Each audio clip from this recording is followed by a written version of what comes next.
Assalamualaikum warahmatullahi wabarakatuh.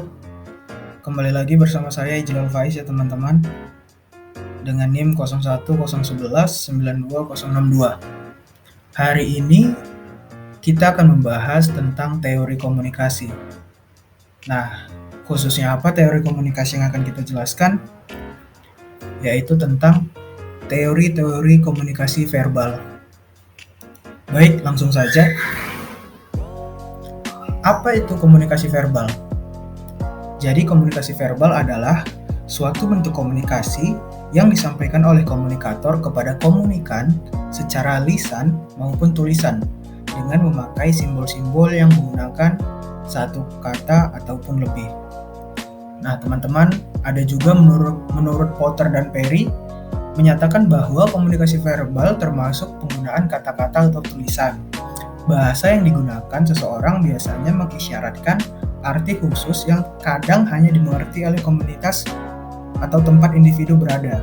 Sehingga dengan bahasa yang diucapkan atau dituliskan, kita dapat menebak seseorang berasal dari komunitas mana.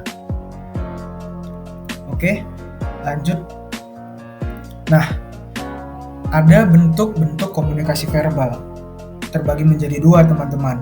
Yang pertama, oral communication atau komunikasi oral, atau yang biasa kita lakukan yaitu bercakap dengan menggunakan mulut. Nah, apa itu oral communication? Komunikasi oral adalah komunikasi yang dilakukan secara lisan, baik langsung dengan cara tatap muka ataupun secara tidak langsung.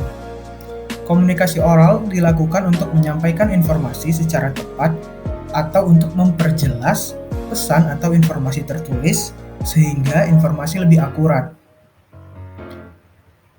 Lalu, yang kedua ada written communication atau komunikasi tertulis. Apa itu komunikasi tertulis? Komunikasi tertulis adalah komunikasi yang dilakukan dalam bentuk tulisan, baik secara manual ataupun elektronik. Dilakukan untuk memberikan informasi dalam bentuk tertulis atau dokumentasi. Baik, cukup jelas ya saya rasa teman-teman.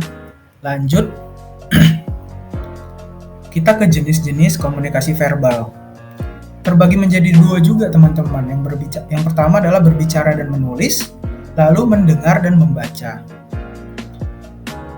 Kita bahas yang pertama, berbicara dan menulis. Berbicara adalah komunikasi verbal vokal, sedangkan menulis adalah komunikasi verbal non-vokal. Presentasi dalam rapat adalah contoh dari komunikasi verbal vokal, teman-teman. Lalu, surat menyurat adalah contoh dari komunikasi verbal non-vokal. Nah, jadi gambarannya seperti itu ya teman-teman antara berbicara dan menulis. Lalu, ada yang kedua yaitu mendengar dan membaca. Teman-teman, mendengar dan mendengarkan adalah dua hal yang berbeda. Mendengar mengandung arti hanya mengambil getaran bunyi, sedangkan mendengarkan adalah mengambil makna dari apa yang kita dengar. Mendengarkan melibatkan unsur mendengar, memperhatikan, memahami, dan mengingat.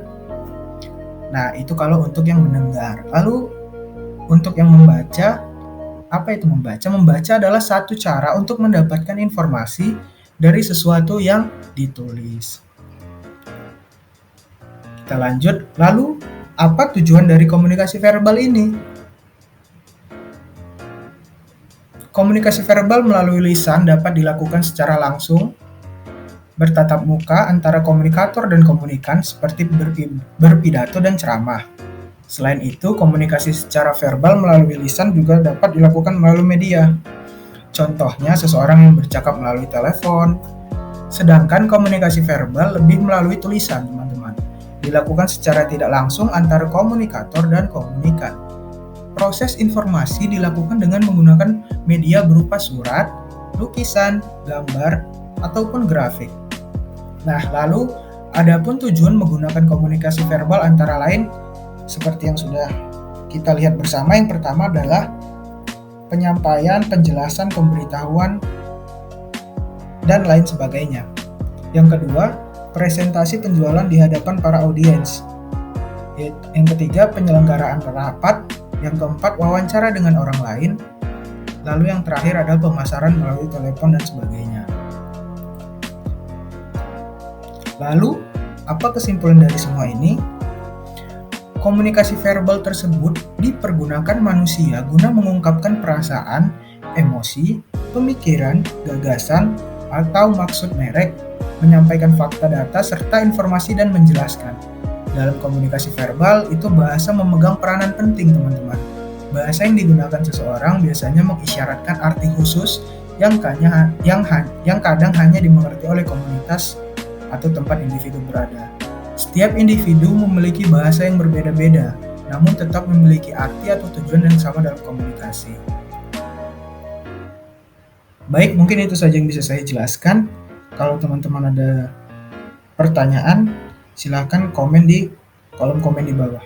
Terima kasih. Wassalamualaikum warahmatullahi wabarakatuh.